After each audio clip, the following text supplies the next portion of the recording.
যেভাবে কাজ হচ্ছে আর পশ্চিমবঙ্গের লোক অনেকটা সজাগ, এরা এটা ওটাতে ফাঁদে পা দেয় না।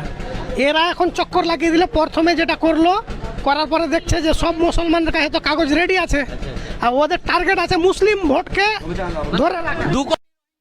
হ্যাঁ, ওদের মেন টার্গেট বিজেপির মুসলিম ভোটকে বঞ্চিত করা। কিন্তু মুসলিম সবার কাছে তো ডকুমেন্টস আছে। এখন কোনো ইস্যু না পেয়ে এআই দিয়ে ওরা লজিক্যাল ডিসক্রিপেন্সির নাম করে সবাইকে বারবার প্রেশান করছে। অনেকে হেয়ারিংয়ের জন্য ডাকছে, অনেকে আবার নতুন করে ডকুমেন্ট সাবমিট করতে পারছে।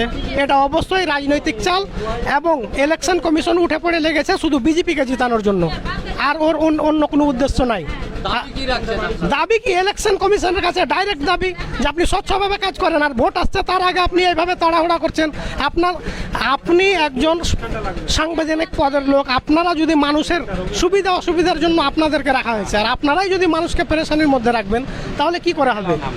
আপনি ভোটের ফটোতে নাম উঠানোর সময় যত রকম ডকুমেন্ট, যত রকম তথ্য চেক করেন না, ঠিক আছে, 20 বছর 20 বছর 22 বছর পর আপনাদের যেটা সিস্টেম আছে এসআইআর করার, করবেন তো করেন।